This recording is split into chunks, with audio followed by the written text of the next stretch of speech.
الحمد لله نحمده ونستعينه ونستغفره ونؤمن به ونتوكل عليه ونعوذ بالله من شرور أنفسنا ومن سيئات أعمالنا من يهده الله فلا مضل له ومن يضلله فلا هادي له ونشهد أن لا إله إلا الله وحده لا شريك له ونشهد أن سيدنا وسندنا ونبينا ومولانا محمدا عبده ورسوله أما بعد فأعوذ بالله من الشيطان الرجيم بسم الله الرحمن الرحيم إنا أنزلناه في ليلة القدر وما أدراك ما ليلة القدر ليلة القدر خير من ألف شهر تنزل الملائكة والروح فيها بإذن ربهم من كل أمر سلام هي حتى مطلع الفجر صدق الله العظيم. محترم مکرم میری پیاری ماں اور عزیز بہنوں، آج چونکہ شب قدر کے بارے میں کچھ باتیں عرض کرنا ہے، اس لیے سورہ قدر کی تلاوت کی گئی۔ اس سورت کا نام ہے سورۃ القدر۔ اس سورت کے اندر 5 آیتیں ہیں اور 1 رکوع ہے۔ اس کا ترجمہ سن لیں، انا انزلناہ فی لیلۃ القدر، کہ بے شک ہم نے قرآن کریم کو شب قدر میں نازل کیا۔ اور اللہ تبارک و تعالیٰ آگے سوال کر رہے ہیں، وَمَا أَدْرَاكَ مَا لَيْلَةُ الْقَدْرِ، اور تمہیں معلوم ہے کہ شب قدر کیا چیز ہے؟ لَيْلَةُ الْقَدْرِ خَيْرٌ مِّنْ أَلْفِ شَهْرٍ، یہ شب قدر 1000 مہینوں سے افضل ہے۔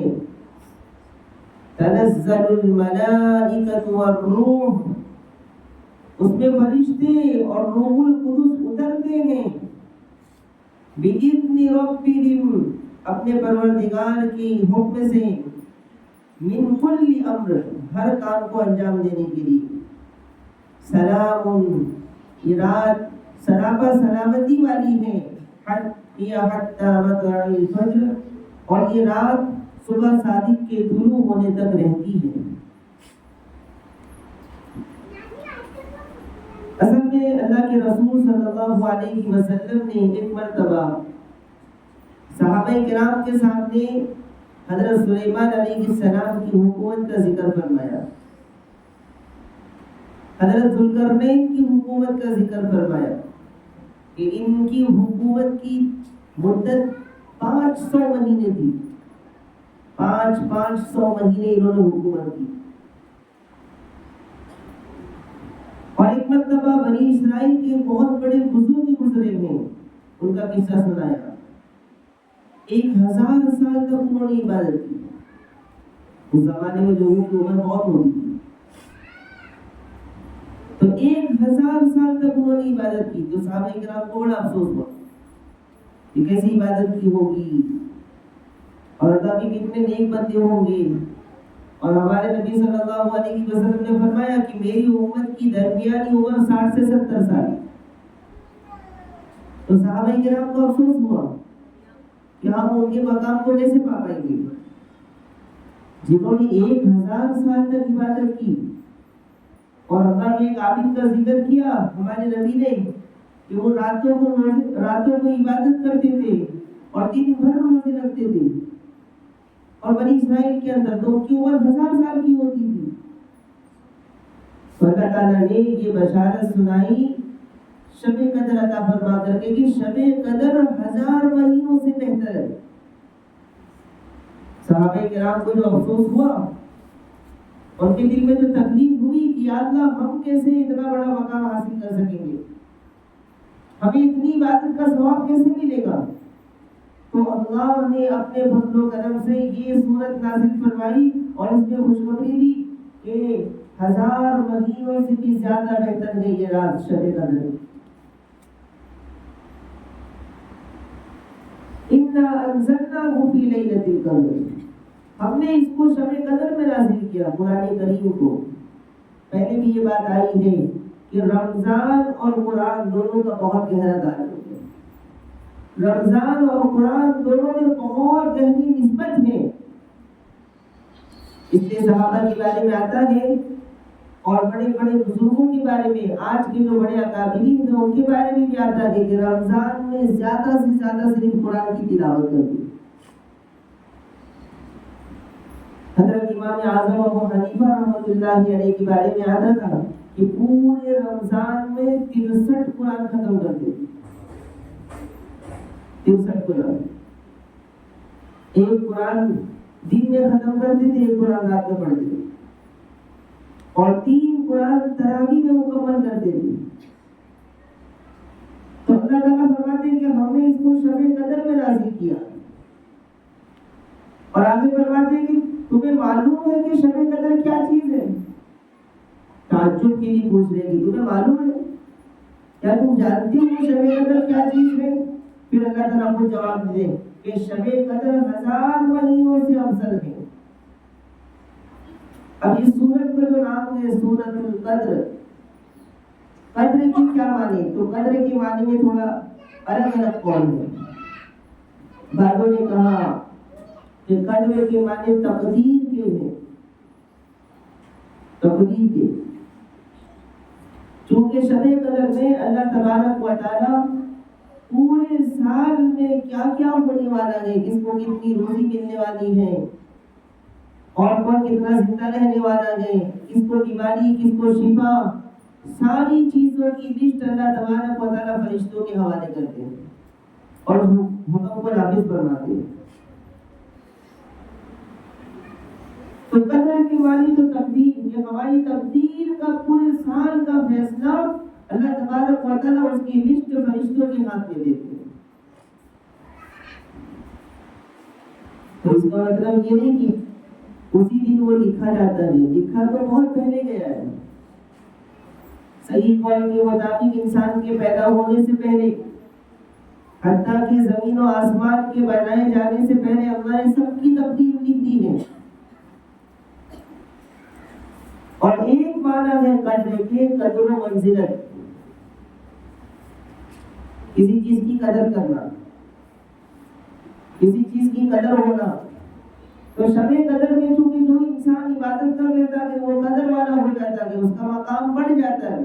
اس لیے بھی اس کو سورۃ القدر کہتے ہیں کہ جو انسان بھی شب قدر میں عبادت کر لے گا اس کا مقام بڑا ہو جائے گا.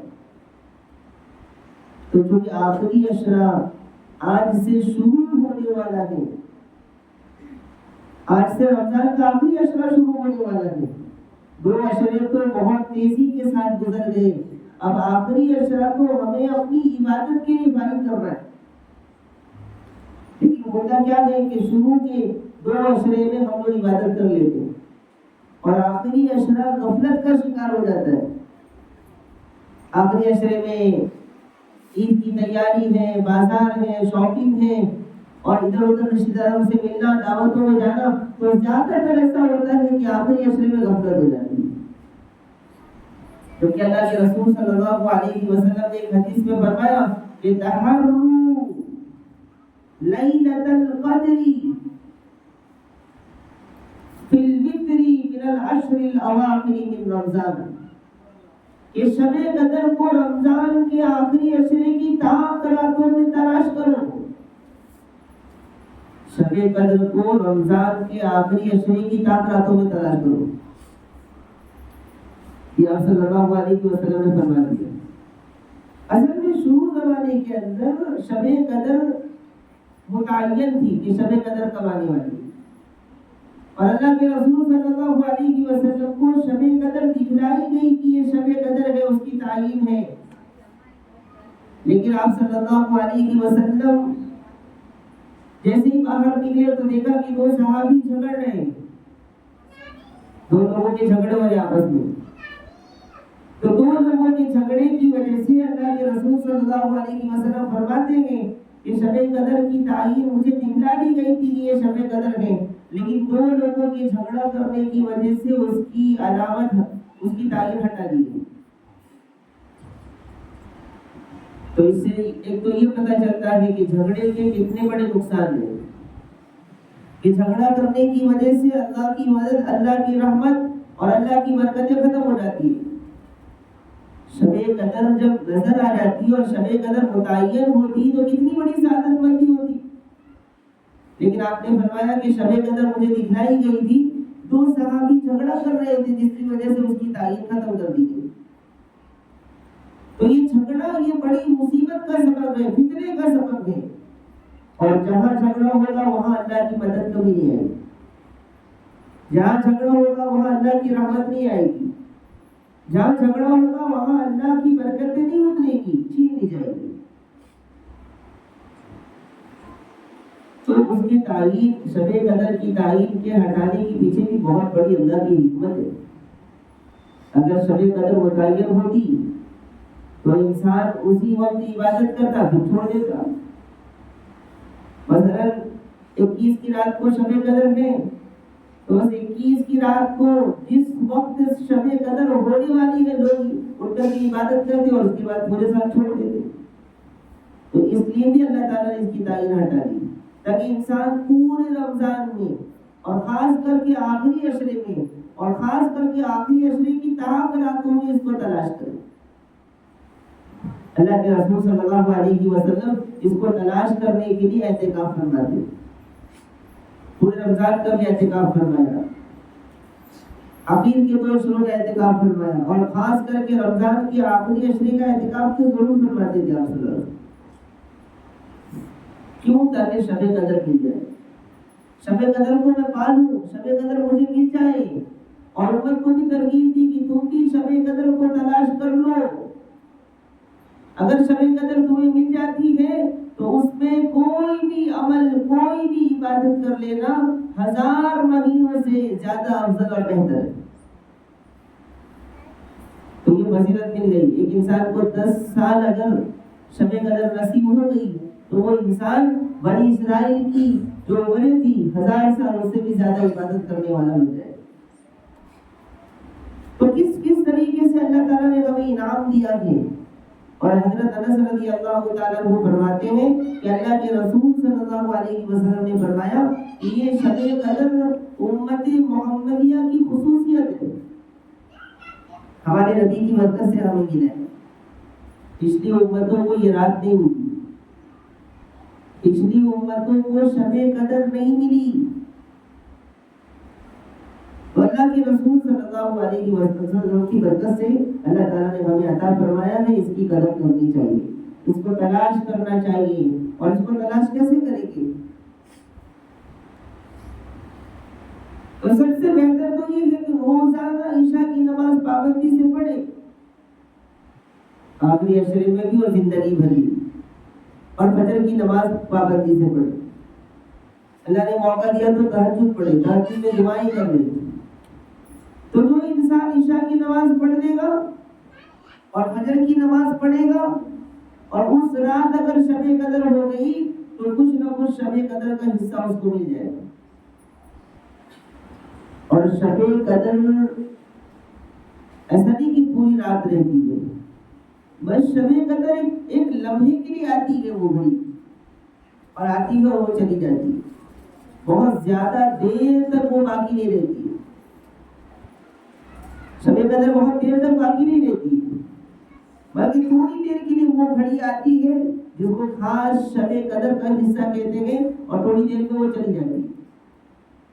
کبھی کبھی کچھ دیر تک رہتی ہے. تو بعض صحابہ کرام رضوان اللہ علیہ مجمعین کا معمول یہ تھا اور ان کا فرمان یہ ہے کہ شب قدر زیادہ تر 27 کی شب میں آتی ہے. 27 زیادہ تر شب قدر 27 کی شکل ہوتی ہے. بہت سارے صحابہ کا یہ تجربہ ہے اور ان کا کہنا ہے کہ زیادہ تر ہم نے شب قدر 27 کی رات میں پایا. اور اللہ کے رسول صلی اللہ علیہ وسلم نے ترغیب دی ہے کہ ہمیں آخری عشرے کی تمام طاقتوں کے اندر شب قدر کو تلاش کریں. کیوں تلاش کرنا ہے؟ لیلۃ القدر خیر من الف شہر، یہ رات 1000 مہینوں سے زیادہ افضل ہے. اس کی تفسیر میں لکھا ہے مفسرین نے کہ العمل فیہا خیر من الف شہر، کہ شب قدر میں جو بھی عبادت آپ کر لیں گے 1000 مہینوں سے زیادہ آپ کو عبادت کرنے کا ثواب ملے گا. یہ اس کی بڑی فضیلت ہے. تو دعا کریں کہ اللہ تعالیٰ ہم سب کو شب قدر نصیب فرمائے. یہ تو قسمت والوں کو مل سکتی ہے. اس کی بہت ساری علامتیں بھی بیان فرمائی. ایک مرتبہ اللہ کے رسول صلی اللہ علیہ وسلم نے فرمایا کہ مجھے شب قدر ملی اور اس کی علامت یہ ہے کہ اس رات ایک ٹھنڈی ہوا چلتی ہے، ٹھنڈی ہوا. اور اس کی ایک علامت یہ ہے کہ اس رات ہلکی بارش بھی کبھی ہوتی ہے. ضروری نہیں ہے کہ بارش ہو. اس کی علامتیں ٹھنڈی ہوا محسوس ہوتی ہے اس رات، اس گھڑی میں، شب قدر کے وقت میں. تو اگر آپ ہر رات میں اگر عبادت کے لیے کوشش کریں گے تو آپ کو محسوس ہوگا کہ آج کی رات بہت ٹھنڈی ہے اور ایک دم ٹھنڈی سی ہوا چل رہی ہے، یا کبھی بارش کا بھی کچھ احساس ہوتا ہے. تو یہ شب قدر کی علامت ہے. تو شب قدر میں ضرور ہمیں اللہ کی عبادت کرنی چاہیے کہ ہم اللہ کی عبادت کرتے رہیں اور اس حال میں فرشتے آسمان سے آئے، آسمان سے اترے اور اللہ تعالیٰ کی طرف سے ہماری تقدیر کا فیصلہ لے کر کے ہوا ہے. حضرت شیخ عبد القادر جیلانی رحمۃ اللہ علیہ فرماتے ہیں اپنی کتاب بنیاد الطالبین میں، وہ فرماتے ہیں کہ آج کی رات یعنی شب قدر کی رات میں، شب قدر میں اللہ تبارک و تعالی حضرت جبرائیل کو حکم دیتے ہیں کہ وہ سدرۃ المنتہا سے 70,000 فرشتوں کو لے کر زمین پر اترے. 70,000 فرشتے. اور بعض روایتوں میں آتا ہے کہ اور بھی زیادہ فرشتے، آسمانوں کے فرشتے اور آسمانوں کے ساتھ ساتھ سدرۃ المنتہا کے اوپر جو فرشتے ہیں ان کو بھی حکم ہوتا ہے. اور وہ فرشتے جھنڈے لے کر کے آتے ہیں اور پوری دنیا کے اندر گھومتے ہیں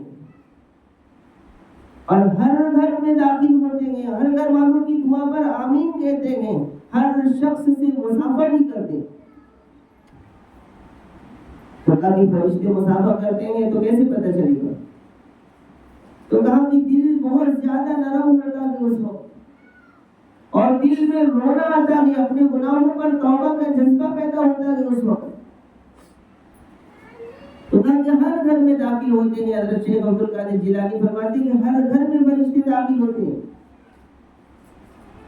لیکن وہ گھر جس گھر میں کتا ہو، جس گھر میں لوگ کتے پالتے ہیں، جس گھر کے باہر کتا کھڑا ہے، یا ایسا گھر جس میں تصویر ہے، یا ایسا گھر جس میں شراب رکھی ہوئی ہے، آج کے حساب سے ایسا گھر جس میں ٹی وی ہے، تو کہا کہ فرشتے اس گھر میں داخل نہیں ہوتے.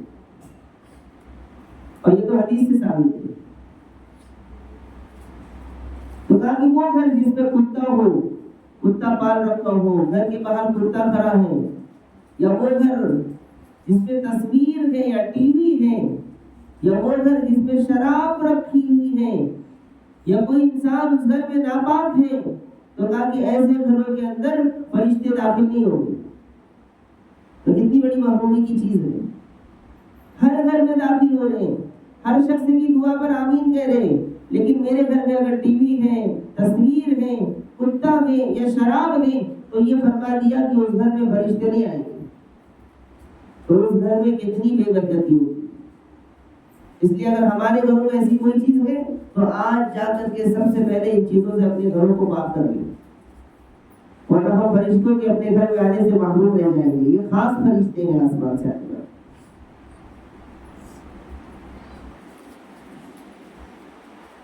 شب قدر یہ بڑی نعمت ہے، 1000 مہینوں سے افضل ہے۔ شب قدر میں کون سی عبادت کرنی چاہیے؟ تو اللہ کے رسول صلی اللہ علیہ وسلم نے عبادت کا کوئی خاص طریقہ بیان نہیں فرمایا، بلکہ ایک حدیث میں اللہ کے رسول صلی اللہ علیہ وسلم نے فرمایا من قام لیلۃ القدر ایمانا واحتسابا غفر له ما تقدم من ذنبه۔ صحیح حدیث ہے۔ آپ نے فرمایا کہ جو شب قدر میں عبادت کے لیے کھڑا ہوگا ایمان کے ساتھ اور اس بات کا یقین رکھتا ہوگا کہ اللہ تعالیٰ اس کو اس پر اجر و ثواب عطا فرمائیں گے، تو اس کے پچھلے تمام گناہ معاف کر دیے جائیں گے۔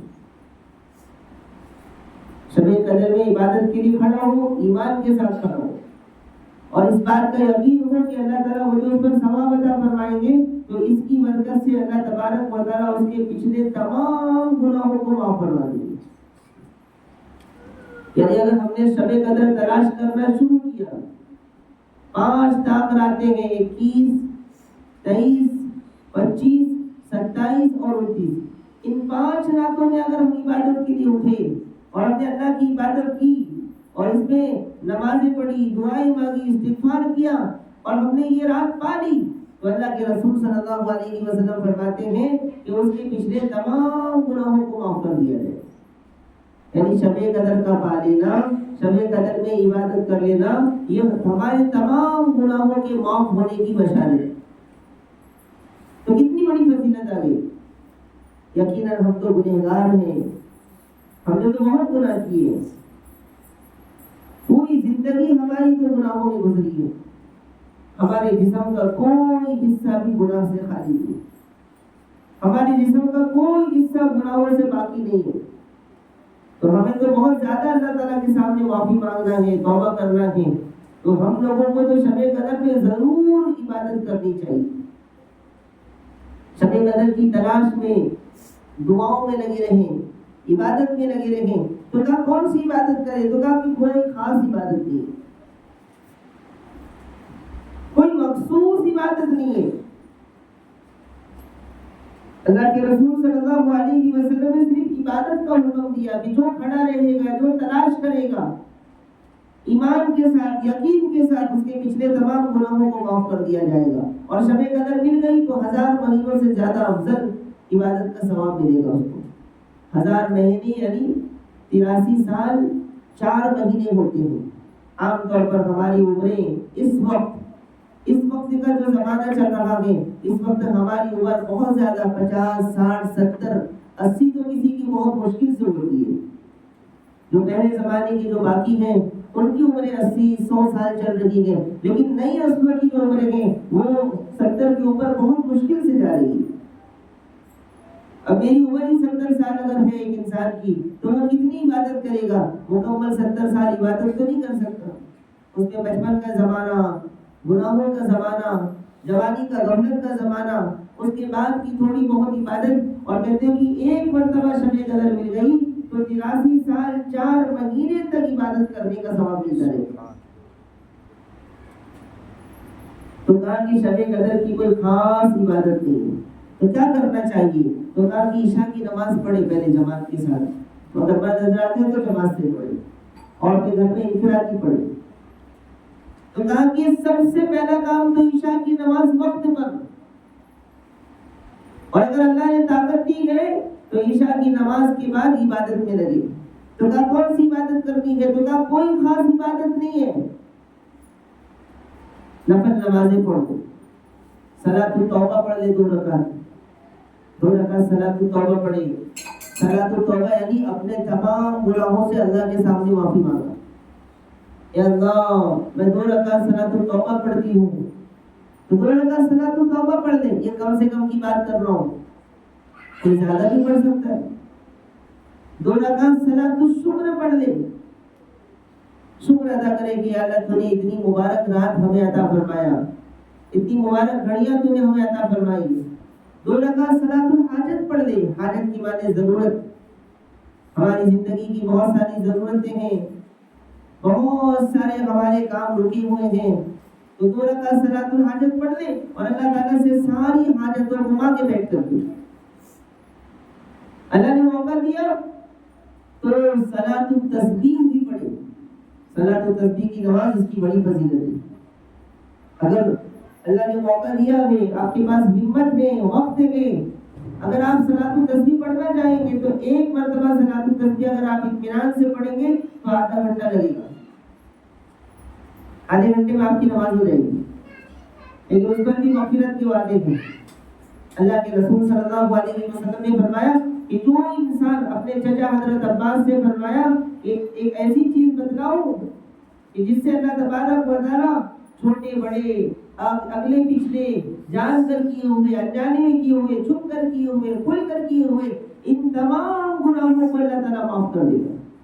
تو وہ کیا ہے؟ تو کہا کہ وہ صلاۃ التسبیح ہے، تسبیح کی نماز. فرمایا کہ زندگی میں ایک مرتبہ تو کم سے کم پڑھنا. روز پڑھو. روز نہیں پڑھ سکتے تو ہفتے میں ایک مرتبہ پڑھو. نہیں پڑھ سکتے تو مہینے میں ایک مرتبہ پڑھو. نہیں تو سال میں ایک مرتبہ پڑھو. اور آخری درجے میں کہ زندگی میں ایک مرتبہ ضرور وہ نماز پڑھنی چاہیے. تو شب قدر ہمارے لیے بہت بہترین موقع ہے. لیکن عام طور پر کیا ہوتا ہے؟ شب قدر کی تاک راتوں میں ہم لوگ جاگتے ہیں اور ہم نے یہ ذہن میں بٹھا لیا ہے کہ یہ تو جاگنے کی رات ہے. تو اس رات میں جاگتے ہیں اور 2 رکعت نماز پڑھی نہیں پڑھی اور اس کے بعد بس باتوں میں لگ گئے، فضول چیزوں میں لگ گئے. اس کے بعد اس کی چغلی، اس کی چغلی اور اس کی غیبت یہ شروع ہو جاتا ہے. تو ایسا نہیں ہونا چاہیے. عبادت میں لگنا چاہیے. جب یہ نمازیں آپ پڑھ چکے ہیں، اب تھوڑی تھکان محسوس ہو رہی ہے تو آپ قرآن کی تلاوت کریں. قرآن کی تلاوت میں لگ جائیں اور تلاوت کرتے رہیں. پھر تھوڑی دیر دعا کر لیں، تھوڑی دیر درود شریف پڑھ لیں، تھوڑی دیر استغفار پڑھ لیں، تھوڑی دیر شب قدر کی دعا پڑھیں. ایک مرتبہ حضرت عائشہ صدیقہ رضی اللہ تعالیٰ عنہا فرماتی ہیں کہ میں نے اللہ کے رسول صلی اللہ علیہ وسلم سے عرض کیا کہ یا رسول اللہ صلی اللہ علیہ وسلم، اگر میں شب قدر کو پا لوں تو کیا عمل کروں؟ کون سا عمل کروں؟ اگر مجھے لگا کہ میں شب قدر میں ہوں اور شب قدر مجھے مل گئی ہے تو میں کون سا عمل کروں؟ تو آپ صلی اللہ علیہ وسلم نے ایک بہت پیاری دعا بتلائی. اللہم انک عفو تحب العفو فاعف عنی. اللہم انک عفو، اے اللہ تو بہت زیادہ معاف کرنے والا ہے. تحب العفو، اور معاف کرنے کو بہت پسند کرتا ہے. فاعف عنی، تو اے اللہ مجھے بھی معاف فرما دے. تو یہ دعا اللہ کے رسول صلی اللہ علیہ وسلم نے بتلائی ہے. اس لیے آخری عشرے میں چلتے پھرتے، گھر کے کام کرتے، اٹھتے بیٹھتے، ہر وقت یہ دعا پڑھیں. ہر وقت یہ دعا اپنے بچوں کو بھی یاد کرائیں. اللہم انک عفو تحب العفو فاعف عنی. 3 مرتبہ معافی کا لفظ اللہ تعالیٰ نے استعمال فرمایا چھوٹی سی دعا میں کہ اے اللہ تو بہت زیادہ معاف کرنے والا ہے اور تو معاف کرنے کو پسند بھی کرتا ہے. اے اللہ میں بڑا گنہگار ہوں، مجرم ہوں، تیرا ناپاک بندہ ہوں، یا اللہ مجھے بھی معاف فرما دے. تو یہ دعا کثرت سے پڑھے. اللہم انک عفو تحب العفو فاعف عنی. یہ خاص شب قدر کی دعا ہے تو آخری عشرے میں ہمیں بہت پڑھ دی جائے. اس کی بہت پابندی کرنی چاہیے. تو عبادت کا کوئی خاص طریقہ نہیں ہے، آپ کو جو سہولت ہو وہ عبادت کر سکتے. لیکن یاد رکھیں ایسی کوئی عبادت کرنا جو شریعت کے خلاف ہو. عوام کے اندر ایک حدیث کے نام پر ایک بات مشہور ہو گئی. دھیان سے سنیں، تمام ماں اور بہنوں سے گزارش ہے کہ دھیان سے سنیں. حدیث کے نام پر ایک بات مشہور ہو گئی عوام کے اندر، اور خاص کر کے عورتوں میں یہ باتیں مشہور ہو گئی. خاص کر کے عورتوں میں وہ کیا ہے کہ جو انسان رمضان کے آخری جمعہ میں آخری ہفتے کے اندر 4 رکعت نماز قضاء عمری کے نام سے پڑھ دے، قضاء عمری کے نام سے، تو اس کے 70 سال کی نمازیں چھوٹی ہوں گی تب بھی سب نمازیں ادا ہو جائیں گی، جس کو قضاء عمری کے نام سے کہتے ہیں۔ اور ہر سال بہت ساری عورتیں اس نماز کو پڑھتی ہیں، اور کتنے لوگوں کو انتظار رہتا ہے کہ ابھی یہ نماز پڑھنی ہے، اور کتنے لوگوں کے ذہن میں یہ ہوتا ہے کہ پورے سال نماز مت پڑھو، قضاء عمری کی ایک نماز پڑھیں گے اور سب معاف۔ تو یہ تو شیطان کا دھوکہ ہے، یہ تو شیطان کی بڑی سازش ہے۔ اور یہ بات ایسے نہیں، یہ تو حدیث کے نام پر مشہور ہے لوگوں کے اندر، کہ حدیث میں آتا ہے کہ جو آخری ہفتے کے اندر 4 رکعت قضاء عمری پڑھ لے گا اور اس میں 7 مرتبہ آیت الکرسی اور 15 مرتبہ سورہ اخلاص، اس کا کچھ خاص مخصوص طریقہ ہے قضاء عمری کا، تو اس کی وجہ سے اللہ تعالیٰ ہماری زندگی بھر کی جو نمازیں قضا ہوئی تھی سب کو معاف کر دے۔ یاد رکھیں ایسی کوئی حدیث ہمارے نبی کی تو نہیں ہے صلی اللہ علیہ وسلم۔ بڑے بڑے جو محدثین ہیں انہوں نے فرمایا کہ یہ حدیث موضوع ہے، من گھڑت لوگوں نے اپنی طرف سے بنا لی، لوگوں نے اپنی طرف سے اضافہ کر دیا۔ ہمارے نبی کی کوئی ایسی حدیث نہیں ہے، ہمارے نبی نے کہیں ایسا نہیں فرمایا۔ اس لیے اگر کوئی ایسی نماز پہلے پڑھ چکے ہیں تو وہ بھی اللہ تعالیٰ سے معافی مانگے کہ یا اللہ ہم سے تو غلطی ہو گئی، ہمیں نہیں معلوم تھا، اور جن کو معلوم ہے کہ اس نماز کا یہ فائدہ ہے وہ آج سے توبہ کر لے کہ یہ نماز تو نہیں پڑھیں گے، جو ہمارے نبی نے نہیں بتایا اس کو میں کیسے پڑھ سکتا ہوں۔ تو قضاء عمری کے نام سے یہ 4 رکعت نماز پڑھنے پر پوری زندگی کی نمازیں معاف، پوری زندگی کی گناہ جو نماز چھوڑے تھے اس کے گناہ معاف، ایسی کوئی فضیلت نہیں ہے۔ تو وہ کام جو اللہ کے رسول صلی اللہ علیہ وسلم نے نہیں بتلایا، وہ کام جو اللہ کے رسول صلی اللہ علیہ وسلم نے نہیں بتلایا، وہ کام ہم نہیں کر سکتے۔ اب کسی کے ذہن میں یہ سوال پیدا ہوتا ہوگا کہ اگر ہم نے 4 رکعت پڑھ دی قضاء عمری کے نام سے تو اس میں کون سا گناہ ہوگا؟ اس میں تو ہم نے نماز میں قرآن بھی پڑھا ہے، دعا بھی پڑھی ہے، رکوع سجدے کیے ہیں، تو اس میں گناہ کیا ہو گیا؟ خراب کام کیا کیا ہم نے؟ اچھا کام کیا گیا، نیک کام کیا گیا، تو یقیناً آپ نے اچھا کام کیا، لیکن وہ کام کیا جو اللہ کے رسول صلی اللہ علیہ وسلم نے آپ کو نہیں بتلایا۔ یعنی دین میں آپ نے اپنی طرف سے ایک چیز کا اضافہ کر دیا، ایک چیز کو داخل کر دیا، اور کہا کہ وہ کام جو اللہ نے نہیں بتلایا، اللہ کے رسول نے نہیں بتلایا، آپ نے اپنی طرف سے کیا تو اس پر ثواب کے بجائے گناہ ہوگا۔ اور ہمارے نبی صلی اللہ علیہ وسلم نے ارشاد فرمایا کہ من کذب علی متعمدا فلیتبوأ مقعدہ من النار، کہ جو انسان، ہمارے نبی صلی اللہ علیہ وسلم نے فرمایا کہ جو انسان میری طرف جھوٹ بات منسوب کرے،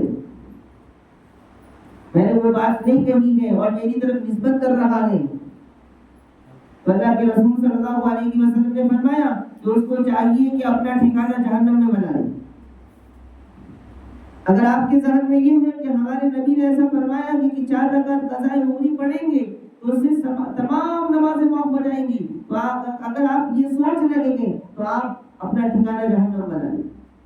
یہ ہمارے نبی نے فرمایا، اس لیے کہ یہ جھوٹ بات ہے، یہ اسلام میں نہیں ہے، ایسی کوئی نماز ہمارے نبی نے نہیں بتلائی۔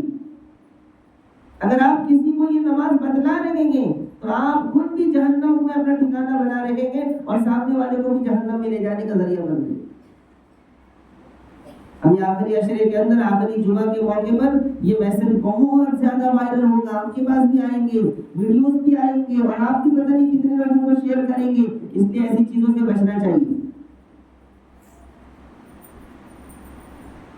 ایک انسان مغرب کی نماز پڑھنے کے لیے کھڑا ہوا، بہت بڑا اللہ کا نیک بندہ، بہت نمازی، بہت تہجد گزار، بہت پاک دامن، بہت زیادہ اللہ سے ڈرنے والا، بہت زیادہ نمازوں کی پابندی کرنے والا، ایسا انسان مغرب کی نماز پڑھنے کھڑا ہوا، اور وہ انسان مغرب کی نماز پڑھنے کے لیے کھڑا ہوا اور مغرب کی 4 رکعت نماز پڑھی۔ اس نے کہا 3 رکعت تو مجھے اچھی نہیں لگتی، میں 4 رکعت پڑھوں گی۔ اس نے کہا 3 رکعت مجھے برابر نہیں لگی، میں تو 4 رکعت نماز پڑھوں گی۔ اور آپ نے دیکھا کہ حضرت 4 رکعت نماز پڑھ رہے ہیں، تو آپ فوراً کہیں گے یہ 4 رکعت نماز جو تم نے پڑھی تمہاری مغرب کی نماز نہیں ہوئی۔ تو وہ کہیں گے کہ میں نے کون سا گناہ کیا، میں نے 4 رکعت کے اندر بھی قرآن پڑھا ہے، 4 رکعت کے اندر سورہ فاتحہ پڑھا ہے، 4 رکعت کے اندر میں نے رکوع میں اللہ کی تعریف بیان کی، سجدے میں اللہ کی تعریف بیان کی، قاعدے میں بیٹھا تو بھی میں نے درود شریف پڑھا اور اللہ کی تعریف کی۔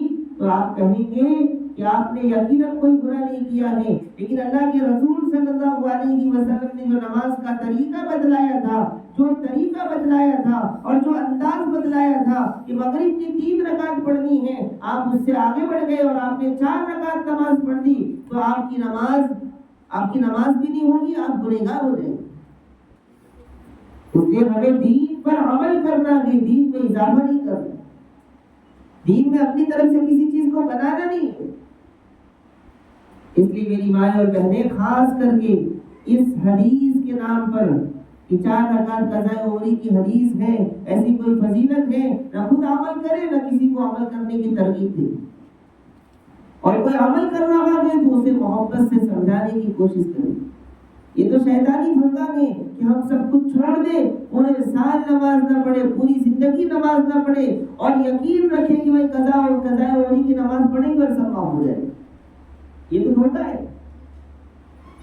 اس لیے اس سے بچنا چاہیے۔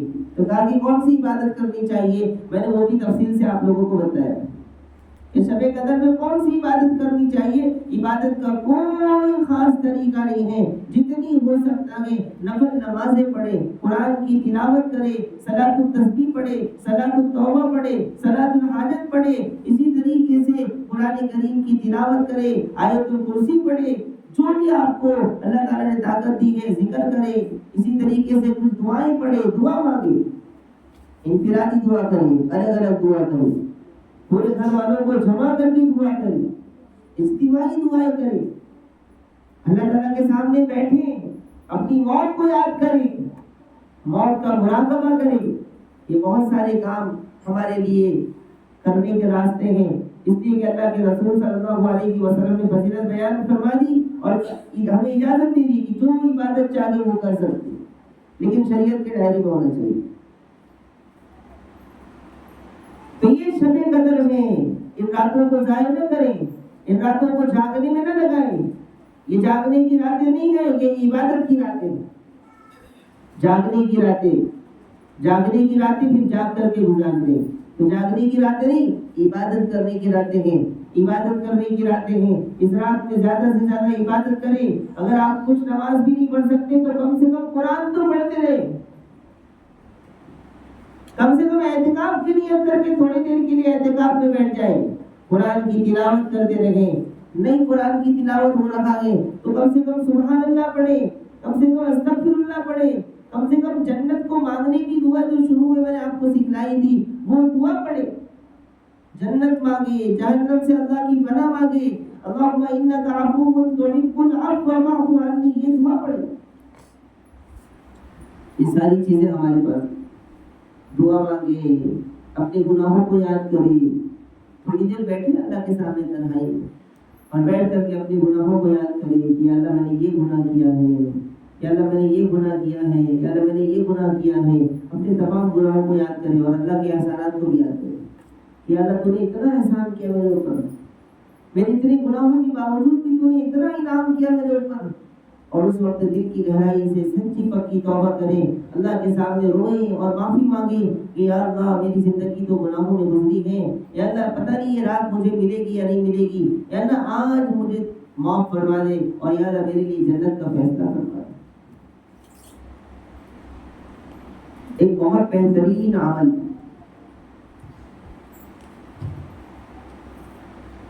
سلام ہی حتی مطلع الفجر، خدا کی فرشتے اترتے ہیں اس میں اور روح القدس حضرت جبرائیل بھی اترتے ہیں، اور حضرت جبرائیل بھی اترتے ہیں اور کہا کہ یہ رات سلامتی والی ہے، اس رات میں سلامتی ہی سلامتی، اس رات میں برکت ہی برکت، اور یہ رات کب تک رہے گی؟ فجر کے طلوع ہونے تک، لیکن اس کا مطلب یہ نہیں کہ عشاء کے بعد شروع ہو جائے گی، عشاء کے بعد شروع ہو جائے گی اور فجر تک رہے گی، ایسا نہیں. کس حصے میں آئے گی؟ رات کے تھوڑے سے حصے میں کچھ دیر رہے گی اور اس کے بعد چلی جائے گی. تو فجر تک ہو سکتی ہے یا رات؟ فجر کے آخری وقت میں بھی شب قدر ہو سکتی ہے.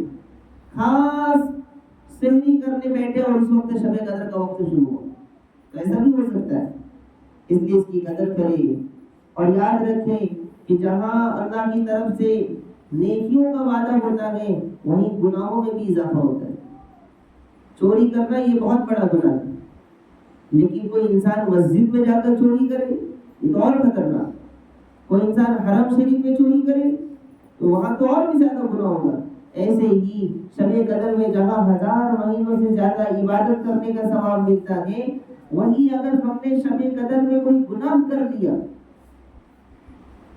سوچ لیں اگر شب قدر میں ہم نے کوئی گناہ کر لیا تو اس گناہ کی سزا بھی ہمیں بہت زیادہ ملے گی. یہ بھی ہے کہ شب قدر میں جہاں عبادت کی فضیلت ہے وہیں گناہ کی نحوست بھی بہت زیادہ ہے. شب قدر کے نام پر ہم لوگ بیٹھیں گے اور بیٹھے بیٹھے فضول باتیں ہو رہی ہیں. شب قدر کے نام پر جاگیں گے اور شب قدر کے نام پر جاگ کر موبائل چلا رہے ہیں اور موبائل میں فضول چیزیں چل رہی ہیں، تو کہا کہ یہ بھی گناہ کا کام ہو رہا ہے.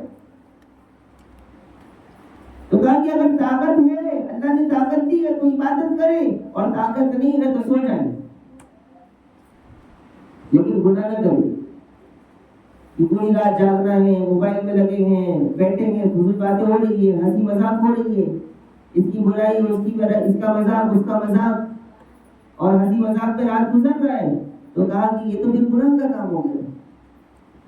اس لیے ایسی راتوں کو ضائع ہونے سے بچائیں، ایسی راتوں کو ضائع نہ ہونے دیں، ایسی راتوں کی قدر کریں.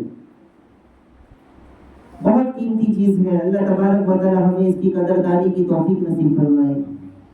یہ تو سمجھنے والوں کے لیے ہے. اللہ تعالیٰ جس کو توفیق دے گا وہ سمجھے گا، اور جس کو توفیق نہیں دے گا تو اس کو یہ بات سمجھ میں نہیں آئے گی. اور یاد رکھیں یہ رمضان ہمیں ایسے گزار لینا ہے، یوں سمجھنا ہے کہ ہو سکتا ہے کہ یہ ہماری زندگی کا آخری رمضان ہو. نہیں، آئندہ رمضان میں پھر کر لیں گے، یہ غلط فہمی ہے. ہو سکتا ہے کہ یہ ہماری زندگی کا آخری رمضان ہو. کتنے لوگ ہمارے بیچ میں ایسے تھے جو پچھلے رمضان میں تھے ہمارے ساتھ، ہمارے رشتہ داروں میں، دوستوں میں، پڑوسیوں میں. اس سال وہ ہمارے بیچ نہیں ہے. اس سال بہت سارے لوگ ہیں، ہو سکتا ہے کہ آئندہ سال اس میں سے کوئی باقی نہ رہے. اس لیے ہمیں چاہیے کہ اس کو آخری رمضان سمجھے، اور آخری رمضان سمجھ کر کے جتنا ہو سکتا ہے کہ عبادت کرنے کی کوشش کرے، جتنا ہو سکتا ہے کہ اس رات میں اللہ کو منانے کی کوشش کرے. اللہم انی اسألک الجنہ، یہ دعا کثرت سے پڑھے. اللہم انی اسألک الجنہ، اللہم انی اسألک الجنہ. اے اللہ میں تجھ سے جنت کا سوال کرتی ہوں، اے اللہ میں تجھ سے جنت مانگتی ہوں. اور ہمارے نبی کا فرمان ہے کہ جو 3 مرتبہ یہ دعا پڑھے گا تو جنت خود کہے گی کہ یا اللہ اس کو جنت میں داخل فرما دے، اور اللہ تعالیٰ قبول فرمائے گا. تو یہ دعا کثرت سے پڑھے، صرف 3 مرتبہ نہیں، زیادہ پڑھے ایسی راتوں میں بیٹھ کر. اللہم انی اعوذ بک من النار، اللہم انی اعوذ بک من النار، اللہم انی اعوذ بک من النار. یہ دعا بھی کثرت سے پڑھے. اے اللہ میں جہنم سے تیری پناہ مانگتا ہوں، میں جہنم سے تیری پناہ مانگتی ہوں. تو یہ دعا 3 مرتبہ جو پڑھے گا، اللہ کے رسول صلی اللہ علیہ وسلم فرماتے ہیں کہ جہنم خود کہے گا کہ یا اللہ جہنم سے اس کی حفاظت کرو. تو ان دعاؤں کی کثرت کریں، اپنے بچوں کو یاد کرائیں. ابھی دیکھا ماشاءاللہ درس شروع ہونے سے پہلے ایک بچی تلاوت کر کے گئی، چھوٹی سی بچی. اس نے کیا تلاوت کی؟ سورۃ الکہف کی 3 آیتیں تلاوت. تو ظاہر سی بات ہے کہ اس کے گھر میں اس کو یاد کرایا گیا ہوگا، اس کی ماں نے فکر کی ہوگی، تبھی اس بچی کو یہ آیتیں یاد ہوئی. اتنی چھوٹی عمر میں سورۃ الکہف کی 3 آیتیں ایسے نہیں یاد ہوتی ہیں. تو اپنے بچوں کو بھی یاد کرائیں، مبارکباد ہے ماشاءاللہ. خود بھی پڑھیں، بچوں کے سامنے پڑھیں، بچوں کے سامنے بار بار بولیں، بچوں کے سامنے بار بار ذکر کریں گے تو وہ بچہ خود یاد کر لے گا. اور جب بار بار سنے گا تو اس کی زبان پر وہ چیزیں آ جائیں گی، اور جب بار بار اس کے کان میں وہ بات جائے گی تو دل میں بیٹھ جائے گی. اس لیے خود بھی پڑھیں، بچوں کو بھی پڑھائیں اور عمل کرنے کی کوشش کریں، اور اللہ تعالیٰ سے توفیق بھی مانگیں. یا اللہ تو ہمیں توفیق عطا فرما. اور شب قدر تو ہو گیا، اب رمضان کے آخری عشرے کے اندر ایک خاص عبادت اور بھی ہے، ایک خاص عمل اور ہے، اور وہ کیا ہے؟ صدقۃ الفطر. زکوٰۃ کے بارے میں تو آپ بات سن چکے ہیں، لیکن ایک ہے صدقہ فطر. صدقہ فطر، صدقہ فطر واجب ہے. صدقہ فطر کیوں واجب ہے؟ اللہ کے رسول صلی اللہ علیہ وسلم نے حدیث میں اس کی 2 بڑی وجہ بیان فرمائی. 2 بڑی وجہ. اللہ کے رسول صلی اللہ علیہ وسلم فرماتے ہیں کہ فرض رسول اللہ صلی اللہ علیہ وسلم زکوٰۃ الفطر، کہ صدقہ فطر کو فرض فرمایا، واجب فرمایا. طہرۃ للصائم من اللغو واللعب. پہلی وجہ بیان فرمائی کہ روزے دار نے جو روزہ رکھا ہے اس روزے رکھنے میں بہت کمی ہوئی. یقیناً جیسا روزہ رکھتا تھا میں نہیں رکھ سکا، جو حق تھا وہ ادا نہیں کر سکا، جو اس کے آداب تھے اس کو میں بجا نہیں لایا. بہت ساری کمی زیادتی ہو گئی روزے کے اندر مجھ سے. تو اللہ کے رسول صلی اللہ علیہ وسلم فرماتے ہیں کہ یہ جتنی بھی کمی ہے اس کی تلافی ہو جائے گی صدقہ فطر سے، صدقہ فطر سے. اور آگے فرمایا وَتُعْمَةً لِلْمَسَاكِينِ، کہا کہ مسکینوں کے لیے کچھ کھانے کا انتظام ہو جائے گا، مسکینوں کے لیے کچھ عید کی تیاری کا انتظام ہو جائے گا. تو اس لیے صدقہ فطر واجب ہے. تو کہا کہ صدقہ فطر تو ہر ایک کی طرف سے نکالنا ہے، ہر ایک کی طرف سے. زکوٰۃ کے اندر آپ نے سنا تھا کہ زکوٰۃ کے اندر بالغ ہونا چاہیے. زکوٰۃ کے اندر مالدار، ہر انسان کا مالدار ہونا، جو انسان صاحب نصاب ہوگا اسی کی طرف سے زکوٰۃ آئے گی. صدقہ فطر کے اندر ایسا نہیں. صدقہ فطر کے اندر اگر باپ صاحب نصاب ہے تو اس کو چاہیے کہ وہ اپنی طرف سے صدقہ فطر نکالے، بیوی کی طرف سے نکالے، اگر بوڑھے ماں باپ ہیں تو ان کی طرف سے نکالے، اس کے چھوٹے بچے ہیں تو ان کی طرف سے نکالے. حتیٰ کہ اگر عید کی صبح میں اگر ایک بچہ کوئی پیدا ہو گیا، عید کی صبح میں، صبح صادق کے وقت، صبح صادق کے وقت، صبح صادق سے پہلے اگر کوئی بچہ پیدا ہو گیا تو کہا کہ اس کی طرف سے بھی صدقۃ الفطر نکالنا ہے، اس کی طرف سے بھی نکالنا ضروری. تو اس کا فائدہ کیا ہے؟ تاکہ رمضان میں جو بھی ہماری کوتاہی ہوگی اللہ تعالیٰ معاف فرمائے گی، اور اس سے غریبوں کا بھی فائدہ ہوگا، مسکینوں کا بھی فائدہ ہوگا. تو کہا کہ کب نکالنا چاہیے؟ تو کہا کہ بہتر ہے کہ عید کی نماز سے پہلے ادا کر دیں. فمن اداها قبل صلاۃ العید فہی زکوٰۃ مقبولۃ. تو وہ ایک بہترین صدقہ ہے، وہ ایک مقبول صدقہ ہے اگر نماز سے پہلے نکال دیا. اور جس نے نماز کے بعد ادا کی، عید کی نماز ہو گئی، ابھی فطرہ ادا نہیں کیا ہے، بعد میں ادا کر رہا ہے، تو اللہ کے رسول صلی اللہ علیہ وسلم نے فرمایا یہ عام صدقے کی طرح ایک صدقہ ہو جائے گا، مقبول صدقہ نہیں ہوگا. اس لیے ہر انسان کو چاہیے کہ وہ اپنی طرف سے، اپنے گھر والوں کی طرف سے، کتنے افراد ہیں سب کی طرف سے صدقۃ الفطر ادا کرے. اور اس کے ادا کرنے کی وجہ سے بہت بڑا فائدہ ہے، بہت بڑا فائدہ ہے. لیکن صدقہ فطر میں ایک بہت بڑی غلطی ہو رہی ہے. اللہ کے رسول صلی اللہ علیہ وسلم نے صدقۃ الفطر کے لیے کچھ مخصوص چیزیں بیان فرمائی. حدیث کے اندر نصف سا گیہوں کا ذکر ملتا ہے، یعنی 2.25 کلو کے قریب.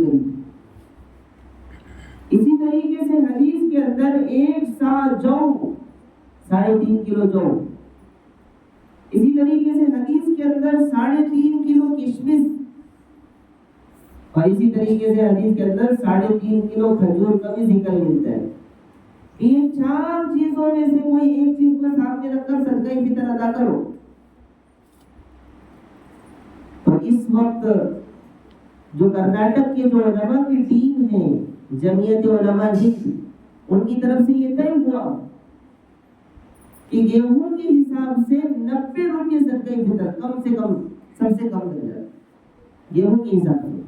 اگر کوئی انسان کم درجے کا اگر صدقہ فطر نکال رہا ہے تو وہ آخری درجہ یہ ہے کہ ایک انسان کی طرف سے 90 روپے کا صدقہ فطر نکالے۔ اب گھر میں کتنے افراد ہیں دیکھیں، ہر افراد کی طرف سے 90 روپے وہ نکالنا ضروری ہے، اگر نہیں نکالیں گے تو وہ نکال لو۔ اسی طریقے سے اگر کوئی اس سے تھوڑا زیادہ مالدار ہے تو وہ 3.5 کلو جو تقریباً 280 روپے ہے، اس کی قیمت کی لسٹ ہے میرے پاس، تو تقریباً وہ 280 روپے کے حساب سے، اور اس سے زیادہ اگر کوئی مالدار ہے تو وہ 3.5 کلو کشمش کے حساب سے 900 کچھ روپے ہے، اور کوئی اس سے بھی زیادہ مالدار ہے تو وہ 3.5 کلو اچھی کھجور کے حساب سے تقریباً 1120 روپے اس کی قیمت۔ تو عام طور پر ہوتا کیا ہے کہ غریب یعنی کم درجے کا مالدار ہے اور اس سے اعلیٰ درجے کا مالدار ہے، سب سے زیادہ مالدار ہے، سب مل کر کے 90 روپے والا صدقہ فطر نکالتے، 90 روپے والا صدقہ فطر۔ تو کہا کہ ایسا نہیں ہونا چاہیے، جو سب سے زیادہ مالدار اپنے خاندان میں سمجھا جاتا ہے، اپنے معاشرے میں سب سے زیادہ امیر سمجھا جاتا ہے، سب سے زیادہ پیسے والا سمجھا جاتا ہے، اس کو چاہیے کہ وہ 3.5 کلو کھجور کی جو قیمت ہے 1120 یا کچھ روپے ہیں، تو نہ کہ اس کے حساب سے صدقہ فطر نکالے۔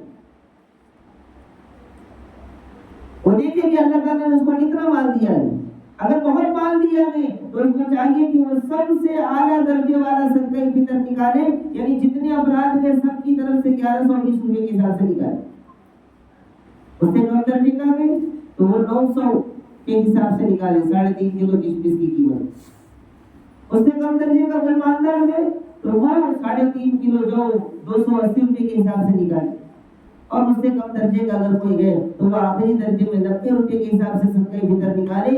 اس کے بہت بڑے فائدے، جو جتنے دن سے اللہ کے راستے میں مال خرچ کرے گا اللہ اتنا اس کے مال میں اضافہ کرتا ہے، جو جتنا اللہ کے راستے میں مال نکالے گا اس کے مال میں برکت ہوگی۔ شروع میں بھی زکوٰۃ کے بارے میں یہ بات آئی ہے، اگر ہم نکالنے میں کمی کریں گے، اگر ہم اللہ کے راستے میں دینے میں کمی کریں گے تو یاد رکھیں ہمارے مال میں برکت نہیں ہوگی، ہمارے مال میں اضافہ نہیں ہوگا، ہمارا مال کہیں نہ کہیں نقصان کا شکار ہوگا، یا تو بیماری میں یا بلاؤں میں یا مصیبتوں میں۔ اس لیے میری مائیں اور بہنیں اللہ کے راستے میں خرچ کریں، جتنا خرچ کریں گے مال فلٹر ہوگا، پاک ہوگا۔ کیسے پاک ہوگا مال؟ آپ کے مال میں سے بیماری نکل جائے گی، مصیبتیں نکل جائیں گی، پریشانی نکل جائے گی، کوئی بڑا حادثہ پیش آنے والا ہوگا وہ نکل جائے گا، مال پاک ہو گیا۔ جب مال پاک ہوگا تو مال بڑھے گا، اس لیے نکالنا چاہیے۔ اور عید سے پہلے ادا کریں، عید سے 2-3 دن پہلے بھی ادا کر سکتے ہیں۔ اور یاد رکھیں اناج دینے کی بجائے پیسے دیں۔ کچھ لوگ کیا کرتے ہیں، صدقہ فطر کو بوجھ سمجھتے ہیں، اب گھر میں گیہوں پڑا ہے تو گیہوں دے دیں، کسی کے گھر میں جو پڑا ہوا ہے تو جو اٹھا کر کے دے دیں۔ نہیں، یہ طریقہ افضل نہیں ہے۔ افضل تو یہ ہے کہ آپ اس کی قیمت دیں، اس کو پیسے ادا کریں، یہ سب سے افضل طریقہ ہے۔ اب ایک انسان کو آپ نے گیہوں دیا، آپ کے گھر میں گیہوں اسٹاک میں پڑا تھا، اٹھایا اور آپ نے اٹھا کر کے بوجھ سمجھ کر کے چلو صدقہ فطر ادا ہو گیا، دے دیا۔ جس کو گیہوں دیا غریب انسان کو، اس کے گھر میں گیہوں پہلے سے موجود تھا، پہلے سے اس کے پاس گیہوں ہے۔ آپ نے جو دیا پہلے سے اس کے پاس جو ہے، تو بیچارہ کیا کرے گا؟ اس کو تو دوسرے سامان کی ضرورت ہے، اپنے بچے کے لیے کپڑے کی ضرورت ہے، عید کی کچھ تیاری کی ضرورت ہے، اس لیے پیسے ادا کریں۔ اور عید سے بہتر ہے کہ 2-3 دن پہلے ادا کر دیں تاکہ وہ آرام سے عید کی تیاری کر لیں۔ اور اس میں کچھ لوگ کیا کرتے ہیں کہ صدقہ فطر کی رقم نکالتے ہیں اور فقیر آتے ہیں اس کو 10-10 روپے دیتے ہیں. تو 10 روپے میں کیا عید کی تیاری کرے گا وہ؟ یہ طریقہ نہیں ہے. اتنا کیا جائے ایک انسان کو کہ کم سے کم وہ صحیح طریقے سے عید کی تیاری کر سکے.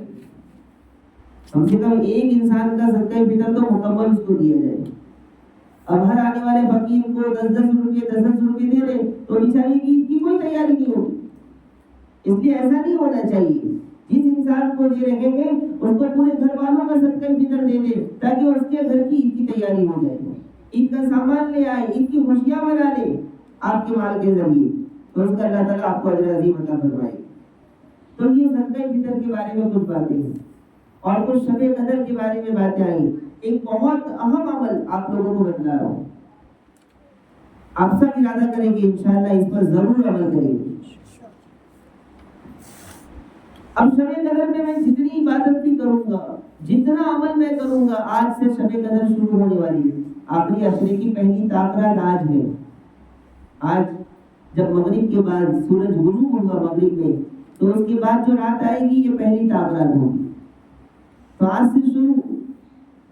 تو کہا کہ ایک بہت بڑے امام حرم شریف کے وہ یہ فرماتے ہیں, وہ فرماتے ہیں کہ ہمیں اگر شب قدر میں کچھ نہیں کر سکتے تاخراتوں میں تو کم سے کم یہ 3 کام کر لیں. کم سے کم یہ 3 کام کر لیں. وہ 3 کام کیا ہیں؟ تو کہا کہ کم سے کم آخری درجہ. آخری درجہ یہ ہے کہ یہ آخری کام بالکل بہت کم درجے کی بات کر رہا ہوں. اور یہ نہ سمجھیں کہ ہمیں صرف اتنا نہیں کرنا ہے. آپ زیادہ جتنا چاہے کر سکتے ہیں, زیادہ جتنا چاہے کر سکتے ہیں, لیکن کم سے کم اتنا کرنا ہے. وہ کیا کرنا ہے کہ روزانہ آج سے, چاہے تاخرات ہو یا تاخرات نہ ہو, یعنی 21 کی رات تھی, 22 کی رات تھی, 23 تھی, 24, 25, 26, 27, 28, 29, تمام راتوں میں یہ عمل کرنا ہے. 10 راتوں تک اگر 30 ہوا تو کیا کرنا ہے کہ ہر رات میں کم سے کم 2 رکعت صلاۃ التوبہ پڑھ لیں. کم سے کم, بار بار کہہ رہا ہوں, کم سے کم کی بات ہے. پھر آپ کہیں گے صرف 2 رکعت نماز پڑھنے کے لیے کہا گیا. آپ زیادہ چاہتے تو پوری رات پڑھیں, لیکن کم سے کم 2 رکعت تو نماز پڑھ لیں. آپ کے گھر میں کوئی مرد حضرات ہے, ان سے بھی کہیں کہ کم سے کم 2 رکعت تو پڑھیں. بچوں کو بھی 2 رکعت نماز پڑھوائیں. تو کیا فائدہ ہوگا؟ کیا فائدہ ہوگا؟ کہا کہ 10 راتوں میں آپ نے یہ عمل کیا, 21 سے لے کر کے 29 یا 30 تک ہر رات میں آپ نے کم سے کم 2 رکعت نماز پڑھی ہے. تو ظاہر سی بات ہے کہ 10 راتوں میں سے کسی نہ کسی رات میں تو ضرور شب قدر ہوگی. آخری عشرے میں تلاش کرنے کا حکم ہے, تو 10 راتوں میں ضرور کسی نہ کسی رات میں شب قدر ہوگی. تو کہا کہ جس رات کی شب قدر ہو گئی اور آپ نے تو پوری تمام راتوں میں 2 رکعت نماز پڑھی ہے, تو کہا کہ 1000 مہینوں سے زیادہ تک آپ کو 2 رکعت نماز پڑھنے کا ثواب ملے گا. یہ سمجھ لیجیے کہ آپ نے 1000 مہینے سے بھی زیادہ 2 رکعت صلاۃ توبہ پڑھی, اور وہ بھی رمضان میں, غیر رمضان میں نہیں. رمضان کے مہینے میں 1000 مہینوں سے بھی زیادہ آپ نے 2 رکعت صلاۃ توبہ پڑھی, یعنی 83 سال 4 مہینے تک آپ نے 2 رکعت صلاۃ توبہ پڑھی. کتنی بڑی فضیلت. اللہ نے موقع دیا تو 2 رکعت صلاۃ السنت پڑھ لی, صلاۃ الحاجت پڑھ لی, صلاۃ التسبیح پڑھ لی, اور جو بھی ہو سکتا ہے وہ پڑھنے کی کوشش کریں. لیکن کم سے کم اگر بالکل بھی طاقت نہیں مل رہی ہے, بالکل ہمت نہیں مل رہی ہے, تو آخری درجے میں 2 رکعت صلاۃ التوبہ پڑھ لیں. 2 رکعت نفل نماز پڑھ کر سو جائیں. دوسرا کام ہمیں کیا کرنا ہے کہ ہر رات میں, آج سے تمام راتوں کے اندر کم سے کم, اگر آپ اللہ نے طاقت دی ہے تو پورا قرآن پڑھ لیں, جتنے پارے چاہے پڑھ لیں. نہیں پڑھنے آ رہا ہے, نہیں پڑھ سکتی, یا مجھے پڑھنا ہی نہیں آتا ہے, یا پڑھنے کا دل نہیں کر رہا ہے, ہمت نہیں ہے, تو کہا کہ کم سے کم 3 مرتبہ سورہ اخلاص پڑھ لیں. 3 مرتبہ سورہ اخلاص. سورہ اخلاص یعنی قل هو اللہ احد کی سورت. تو تو کہا کہ جو انسان 3 مرتبہ قل هو اللہ احد کی سورت پڑھ لے گا، ہمارے نبی صلی اللہ علیہ وسلم نے فرمایا کہ اس کو ایک قرآن پڑھنے کا ثواب ملے گا۔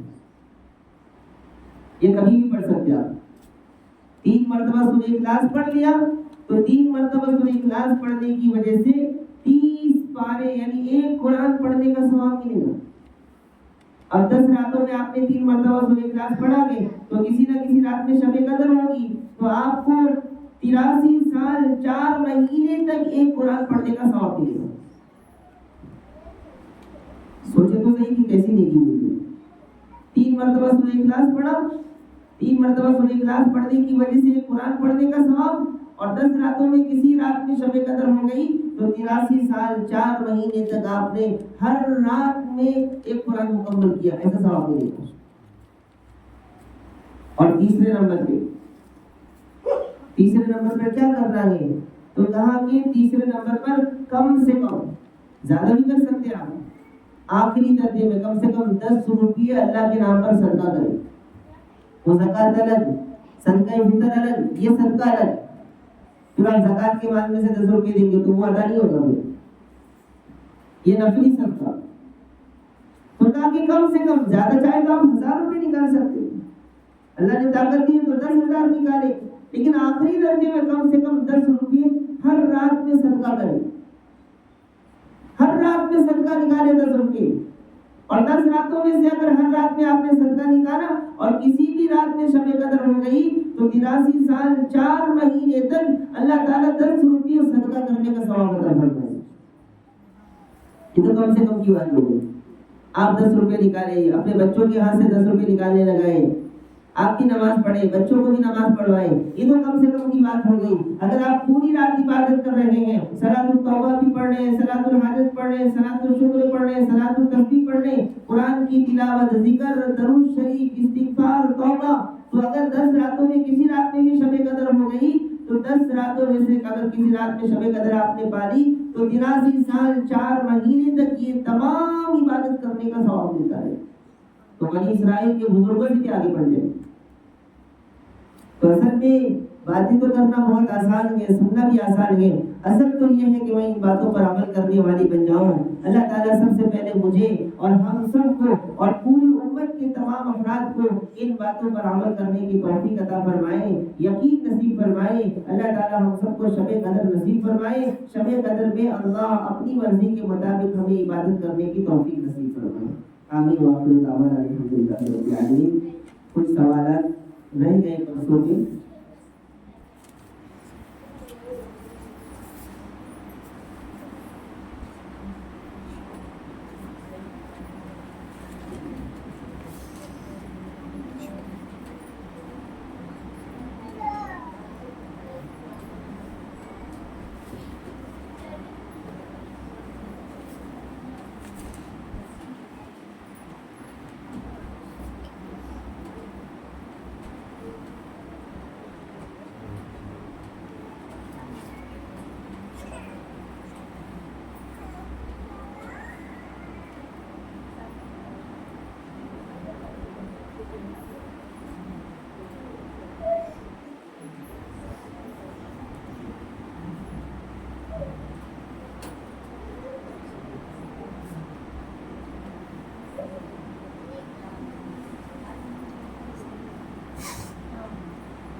کچھ سوالات ہیں، بہت اچھے سوالات آئے ہیں۔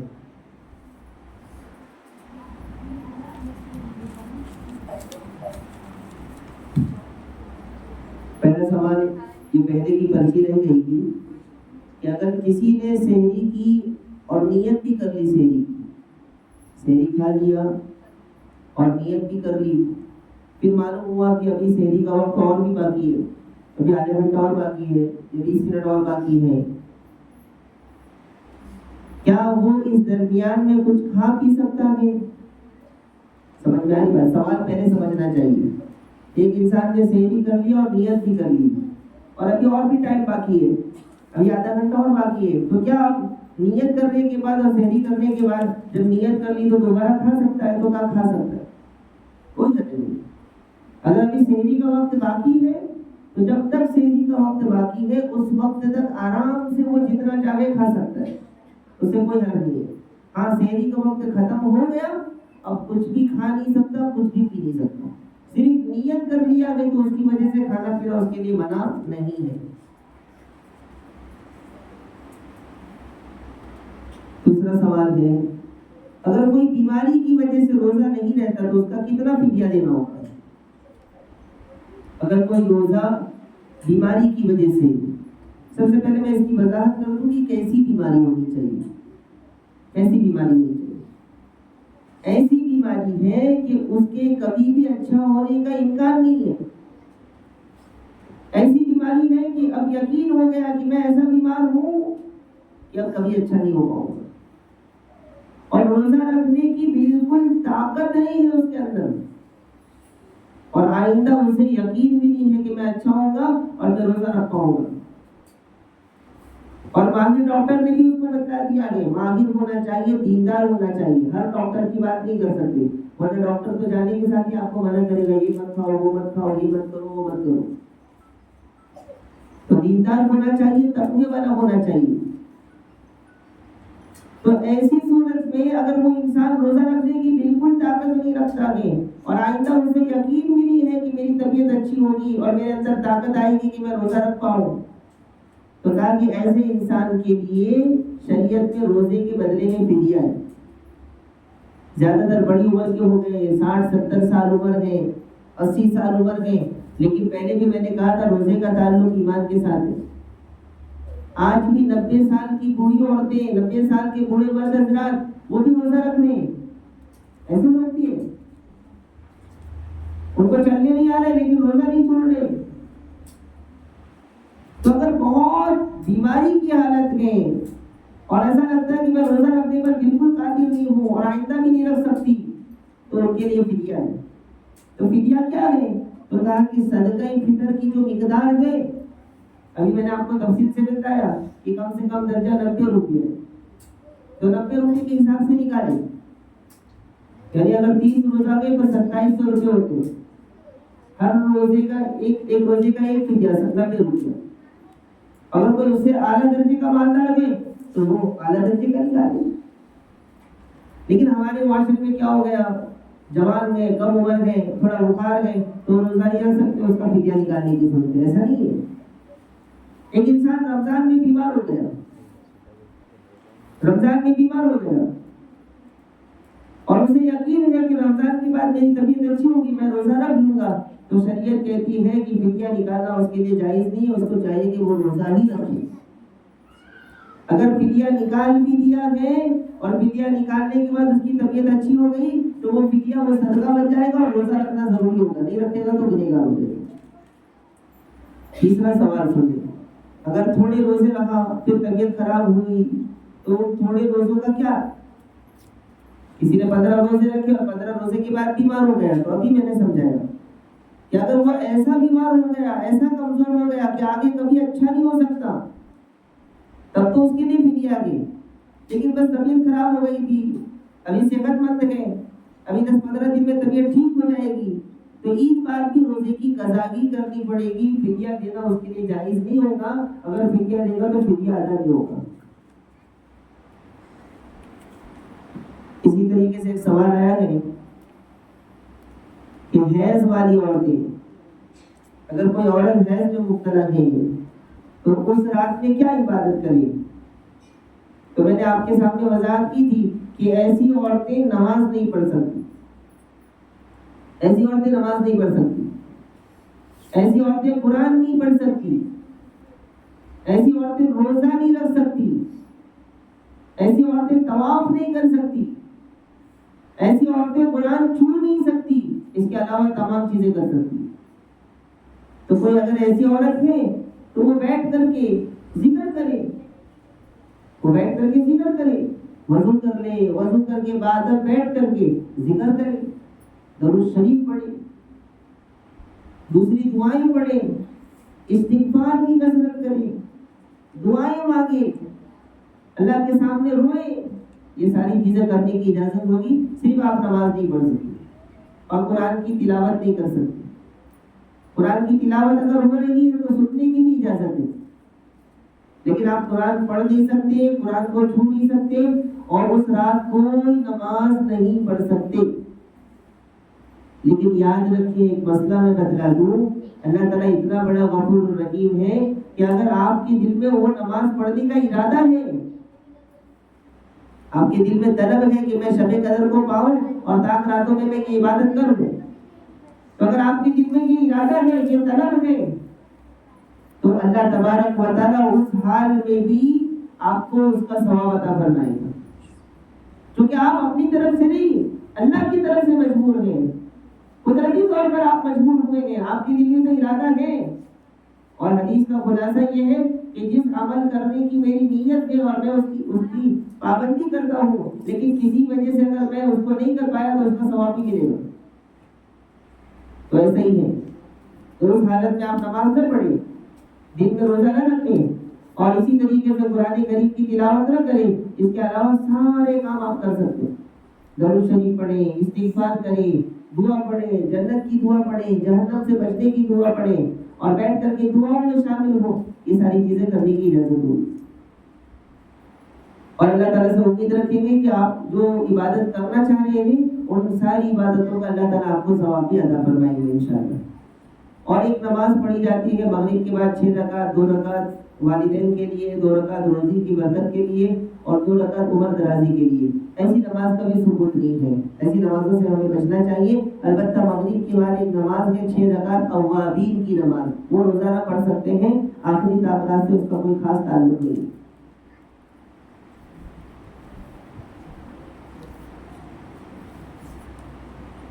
آج پہلی شب قدر ہے، پہلی شب قدر کب ہوتی ہے؟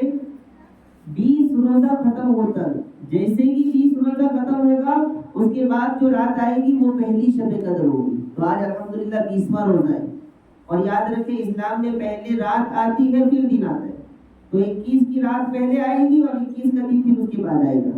تو آج پہلی شب قدر ہے، انشاءاللہ جو عمل کرنا ہے وہ رات میں، آج رات میں جو عمل کرنا ہے وہ انشاءاللہ گروپ میں بھی ڈال دیا جائے گا۔ جیسا کہ آپ کو معلوم ہے کہ درس قرآن کے نام سے گروپ بنایا گیا ہے آپ کے لیے، تو اس میں ڈال دیا جائے گا انشاءاللہ، اس میں وضاحت کر دی جائے گی۔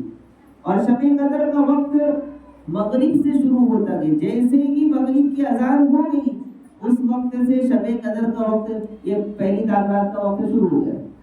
مغرب کی اذان ہوئی، اذان کا وقت ہوا، اس وقت سے شب قدر کا وقت شروع ہو جاتا ہے اور صبح تک باقی رہتا ہے۔ اور صدقہ کرنے کی بات جو آپ کو بتائی گئی تھی، وہ صدقہ وغیرہ کرنے کی بات رات میں ہی کرنا ہے، رات میں ہی کرنا ہے تاکہ ہمیں وہ فضیلت مل سکے۔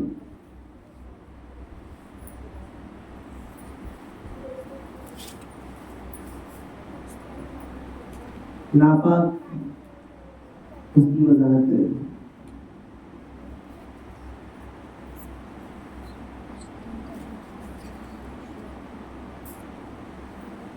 میں نے ایک بات یہ بھی کہی تھی کہ جس گھر میں کوئی ناپاک ہوگا تو اس گھر میں بھی فرشتے داخل نہیں ہوں گے، تو حیض والی عورتیں اس سے مراد نہیں ہیں، یہ تو اللہ کی طرف سے آپ کے لیے ایک چیز ہے، تو آپ اس میں شامل نہیں ہیں۔ اس حالت میں وہ وعید نہیں ہوتی، بلکہ وہ انسان جو بغیر غسل کے ہے، جنوبی ہے اور وہ غسل نہیں کر رہا ہے، گھر کے اندر کوئی ایسا انسان ہے جس کا غسل ٹوٹ گیا ہے، ناپاکی کی حالت میں ہے اور وہ غسل نہیں کر رہا ہے، تو کہا کہ اس سے وہ مراد ہے جنوبی، حیض والی عورتیں مراد نہیں ہیں اس سے۔ اسی طریقے سے 21، 23، 25، 27، 29، تو اس کی وضاحت میں نے ابھی اوپر کر دی کہ آج کے بعد یعنی آج شام میں جو رات شروع ہوگی وہ 21 کی رات، پہلی طاق رات آج ہے یعنی جمعہ، اور دوسری طاق رات 23 وہ اتوار کی رات ہے، اتوار کا دن ختم ہونے کے بعد جو رات آئے گی، اور 25 یہ منگل کے دن، منگل کا دن ختم ہونے کے بعد جو رات آئے گی وہ 25، اس کے بعد پھر جمعرات، اور اس کے بعد پھر سنیچر، اور اس کے بعد پھر انشاءاللہ اللہ تعالیٰ عید کی خوشیاں عطا فرمائیں گے۔ یہ سوال کا بھی جواب آ گیا، دوبارہ یہ سوال آیا کہ حیض والی عورتیں اس سے کیسے فائدہ اٹھائیں، اس کا بھی جواب دے دیا گیا ہے۔ اللہ تبارک و تعالیٰ ہم سب کو ان باتوں پر عمل کرنے کی توفیق عطا فرمائے۔ بہت سے بچوں نے ایگزام میں کامیابی کے لیے دعا کی ہے، درخواست کی ہے، خاص کر کے 10ویں والوں کی جو ایگزام ہے تو ان کے لیے بھی دعا کرنا ہے۔ صبح بہت سے بچے بیچارے دعاؤں کے لیے گھر پر بھی آئے تھے۔ اللہ تبارک و تعالیٰ کے ایگزام میں انہیں خوب کامیابی نصیب فرمائے۔ اور اسی طریقے سے بہت سے لوگوں نے دعاؤں کے لیے کہا ہے، سب کے لیے دعا کریں۔ سب کا نام لینا بھی مشکل ہے، درود شریف پڑھ لیں۔ اللهم صل على محمد بعدد كل داء ودواء وبارك وسلم۔ اللهم صل على محمد بعدد كل داء ودواء وبارك وسلم۔ اللهم صل على محمد بعدد كل داء ودواء وبارك وسلم۔ لا إله إلا أنت سبحانك إني كنت من الظالمين۔ ربنا ظلمنا أنفسنا وإن لم تغفر لنا وترحمنا لنكونن من الخاسرين۔ یا اللہ ہم سب کے گناہوں کو معاف فرما دے، یا اللہ ہم سب کی خطاؤں سے درگزر فرما دے۔ یا اللہ ہم تیرے مجرم بندے ہیں، تیرے ناپاک بندے ہیں، تیرے پاپی بندے ہیں۔ یا اللہ ہم اپنے تمام گناہوں سے سچی پکی توبہ، یا اللہ ہم سب کی توبہ قبول فرما دے۔ یا اللہ ہم گناہ کرنا نہیں چاہتے ہیں، یا اللہ گناہ کر کر کے ہمارا دل پتھر ہو چکا ہے، ہماری روح گندی ہو چکی ہے، ہمارا دل ناپاک ہو چکا ہے۔ اے اللہ ہم سب کے گناہوں کو معاف فرما دے، ہماری توبہ قبول فرما دے۔ آخری اشرا شروع ہونے والا ہے۔ اے اللہ، اے اللہ اب بھی تو نے معاف نہیں کیا تو کب معاف کرے گا؟ اے اللہ ہماری توبہ قبول فرما دے، ہمارے گناہوں کو معاف فرما دے۔ اے اللہ یقیناً ہم گندے ہیں لیکن تیرے بندے ہیں، یقیناً ہم سڑے ہوئے ہیں لیکن تیرے بندے ہیں۔ آج تیرے سامنے دل کی گہرائی سے معافی مانگ رہے ہیں۔ یا اللہ معاف فرما دے، اپنا بنا لے، اپنا بنا لے، غیروں کے حوالے نہ کر۔ اے اللہ ہمیں غیروں کے حوالے نہ کر، ہمیں غیروں کے حوالے نہ کر۔ اے اللہ ہماری ٹوٹی پھوٹی عبادت کو قبول فرما دے۔ اے اللہ، اے اللہ ہمیں اپنے نیک بندوں میں شامل فرما دے، ہمیں ایسا بنا دے کہ ہم تجھے پسند آ جائے، ہمیں ایسا بنا دے کہ تو ہم سے محبت کرنے لگے۔ اے اللہ ہر گناہ سے ہماری حفاظت فرما، اے اللہ ہر گندی چیز سے ہماری حفاظت فرما۔ اے اللہ اس پورے مجمع کی مغفرت کے فیصلے فرما دے۔ اے اللہ یہ ہماری مائیں اور بہنیں اپنے گھروں کو چھوڑ کر کے آتی ہیں، ان کے آنے کو قبول فرما، ان کے چلنے پھرنے کو قبول فرما، قدم قدم پر مغفرت کے فیصلے فرما، جہنم سے نکال کر جنت الفردوس میں ان سب کا نام لکھ دے۔ اے اللہ اپنے فضل و کرم سے ان کے گھروں میں خوب زیادہ خیر و برکت کا نزول فرما، ساری بلاؤں کو ختم فرما، مصیبتوں اور بیماریوں کو ختم فرما۔ اے اللہ جن لوگوں نے دعاؤں کی درخواست کی ہے ان سب کی دعائیں قبول فرما۔ اے اللہ جن بچوں کی ایگزام ہیں اے اللہ ان کو خوب زیادہ کامیابی اور ترقی نصیب فرما، ان کے لیے آسانیاں فرما۔ اے اللہ منزل مقصود تک انہیں پہنچا۔ اے اللہ یہاں آنے والے ہر ایک کو اپنے ولی میں شامل فرما۔ اے اللہ اپنا ولی بنا لے۔ اے اللہ ہمیں ایمان پر باقی رہو، ایمان پر ہمیں موت نصیب فرما دے۔ اے اللہ اب تک جو بھی عبادت ہوئی ہے ٹوٹی پھوٹی عبادت کو اپنی شان کے مطابق قبول فرما دے۔ اے اللہ ہمارے بچوں کو نیک صالح بنا، ہمارے بچوں کو پاک دامن بنا، ہمارے بچوں کو ذکی تقی فقیہ بنا۔ اے اللہ حافظ قرآن بنا دے۔ اے اللہ ان کے دلوں کو نرم فرما، ان کے دلوں میں تیری اور تیرے حبیب کی محبت پیدا فرما۔ اے اللہ ہمارے مدرسے میں پڑھنے والے تمام بچوں کو قبول فرما، ان کے والدین کی مغفرت فرما۔ اے اللہ اپنے فضل و کرم سے اے اللہ جو بچے رمضان میں بھی پڑھنے آ رہے ہیں، پابندی سے آ رہے ہیں، انہیں قبولیت نصیب فرما، انہیں قبولیت نصیب فرما، ان کے والدین کو بھی بہترین بدلہ نصیب فرما، ان کی قربانیوں کو قبول فرما۔ اے اللہ یہاں پڑھنے والے ہر بچے کو نیک صالح پاک دامن بنا دے۔ اے اللہ اس مدرسے کو قبول فرما، اے اللہ اس مدرسے کو دین کے علم کے پھیلنے کا ذریعہ بنا۔ اے اللہ پوری دنیا کے اندر دین پھیلے اس کا فیصلہ فرما۔ اے اللہ مدرسے میں خوب برکت عطا فرما، مالی برکت عطا فرما۔ اے اللہ مدرسے کا تعاون اے اللہ جو لوگ کر رہے ہیں دل کی گہرائی سے کر رہے ہیں، اپنی طاقت کے مطابق کر رہے ہیں، اے اللہ تو اپنی شان کے مطابق انہیں بہترین بدلہ نصیب فرما۔ اے اللہ ہمارے مدرسے کے لیے جگہ کی دقت ہو رہی ہے، تو اپنے فضل و کرم سے جگہ کا فیصلہ فرما، اس کے لیے اسباب پیدا فرما، وسائل پیدا فرما، شکلیں اور صورتیں پیدا فرما۔ اے اللہ اس مجمع میں کتنی تیری نیک بندیاں ہوں گی، اے اللہ سب دعاؤں میں لگی ہیں، اے اللہ ہم سب کی دعاؤں کو قبول فرما، اے اللہ ہم سب کی دعاؤں کو قبول فرما۔ اے اللہ ہمیں مانگنا نہیں آتا ہے، اے اللہ جو مانگا وہ بھی عطا فرما، جو مانگنے سے رہیں گے وہ سب اپنی شان عطا فرما۔ اے اللہ بیماروں کو شفا عطا فرما، جو انتقال کر چکے ہیں ان کی بار بار مغفرت فرما۔ اے اللہ ہماری تمام دعاؤں کو اپنے فضل و کرم سے قبول فرما۔ صلی اللہ علیہ نبی کی برحمتک۔